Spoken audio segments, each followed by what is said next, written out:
ਜੀ।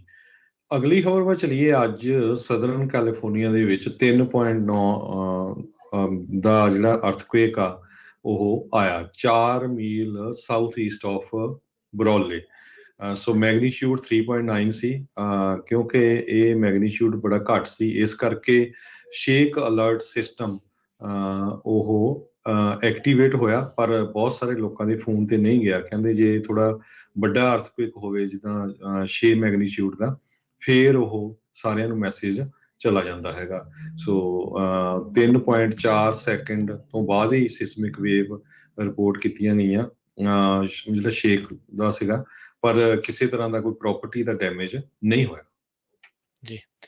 ਅਗਲੀ ਹਰਜੋਤ ਸਿੰਘ ਜੀ ਗੱਲ ਕਰਦੇ ਜਾਈਏ। ਇੱਕ ਪਬਲਿਕ ਯੂਨੀਵਰਸਿਟੀ ਓਹਾਇਓ ਦੇ ਵਿੱਚ ਆ, ਉਹ ਉਸ ਪ੍ਰੋਫੈਸਰ ਨੂੰ ਹੁਣ $4 ਲੱਖ ਜਿਹੜੀ ਉਹ ਦੇਵੇਗੀ, ਕਿਉਂਕਿ ਉਸ ਪ੍ਰੋਫੈਸਰ ਨੇ ਇੱਕ ਟਰਾਂਸਜੈਂਡਰ ਸਟੂਡੈਂਟ ਦੇ ਪ੍ਰੋਨਾਊਨਸ ਵਰਤਣ ਤੋਂ ਇਨਕਾਰ ਕਰ ਦਿੱਤਾ ਸੀ। ਉਸ ਤੋਂ ਬਾਅਦ ਦੇ ਵਿੱਚ ਉਸ ਯੂਨੀਵਰਸਿਟੀ ਨੇ ਇਸ ਪ੍ਰੋਫੈਸਰ ਦੇ ਉੱਤੇ ਡਿਸਪਲਿਨਿੰਗ ਐਕਸ਼ਨ ਜਿਹੜਾ ਉਹ ਲੈ ਲਿਆ ਸੀਗਾ। ਸੋ ਇਹ ਹੁਣ ਸੈਟਲਮੈਂਟ ਆਈ ਆ। ਫਿਲਾਸਫੀ ਦੇ ਪ੍ਰੋਫੈਸਰ ਨਿਕੋਲਸ ਮੈਰੀ ਵੈਦਰ ਉਸ ਦੇ ਨਾਲ ਸੰਬੰਧਿਤ।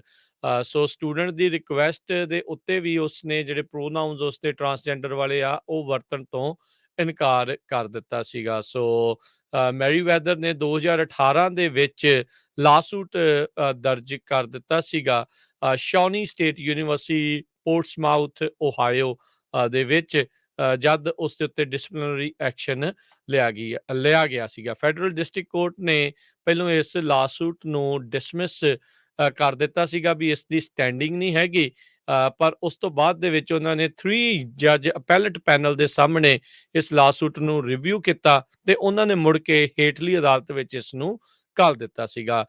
ਮੈਰੀ ਵੈਦਰ ਨੇ ਜਿਹੜਾ first amendment rights of free speech and religion ਤੇ 14th amendment right of due process ਦੀ ਵਾਇਲੇਸ਼ਨ ਜਿਹੜੀ ਉਹ ਕਈ ਵੀ ਮੇਰੇ ਨਾਲ ਹੋਈ ਆ।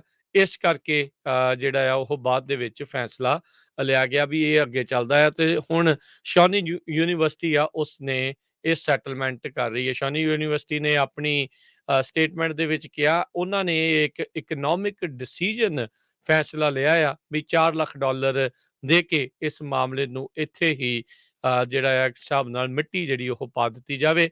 3600 ਵਿਦਿਆਰਥੀ ਇਸ ਯੂਨੀਵਰਸਿਟੀ ਦੇ ਵਿੱਚ ਪੜ੍ਹਦੇ ਨੇ। ਜੀ। ਜੀ। ਅਗਲੀ ਖਬਰ ਵੱਲ ਚਲੀਏ। ਅੱਜ ਸਦਰਨ ਕੈਲੀਫੋਰਨੀਆ ਦੇ ਵਿੱਚ 3.9 ਦਾ ਜਿਹੜਾ ਅਰਥਕੁਏਕ ਆ ਉਹ ਆਇਆ 4 ਮੀਲ ਸਾਊਥ ਈਸਟ ਆਫ ਬਰੋਲੇ। ਸੋ ਮੈਗਨੀਚਿਊਡ 3.9 ਸੀ। ਕਿਉਂਕਿ ਇਹ ਮੈਗਨੀਚਿਊਡ ਬੜਾ ਘੱਟ ਸੀ, ਇਸ ਕਰਕੇ ਸ਼ੇਕ ਅਲਰਟ ਸਿਸਟਮ ਉਹ ਐਕਟੀਵੇਟ ਹੋਇਆ, ਪਰ ਬਹੁਤ ਸਾਰੇ ਲੋਕਾਂ ਦੇ ਫੋਨ ਤੇ ਨਹੀਂ ਗਿਆ। ਕਹਿੰਦੇ ਜੇ ਥੋੜਾ ਵੱਡਾ ਅਰਥਕੁਏਕ ਹੋਵੇ ਜਿੱਦਾਂ 6 ਮੈਗਨੀਚਿਊਡ ਦਾ, ਫਿਰ ਉਹ ਸਾਰਿਆਂ ਨੂੰ ਮੈਸੇਜ ਚਲਾ ਜਾਂਦਾ ਹੈਗਾ। ਸੋ 3.4 ਸੈਕਿੰਡ ਤੋਂ ਬਾਅਦ ਹੀ ਸਿਸਮਿਕ ਵੇਵ ਰਿਪੋਰਟ ਕੀਤੀਆਂ ਗਈਆਂ ਜਿਹੜਾ ਸ਼ੇਕ ਦਾ ਸੀਗਾ, ਪਰ ਕਿਸੇ ਤਰ੍ਹਾਂ ਦਾ ਕੋਈ ਪ੍ਰੋਪਰਟੀ ਦਾ ਡੈਮੇਜ ਨਹੀਂ ਹੋਇਆ। ਜੀ।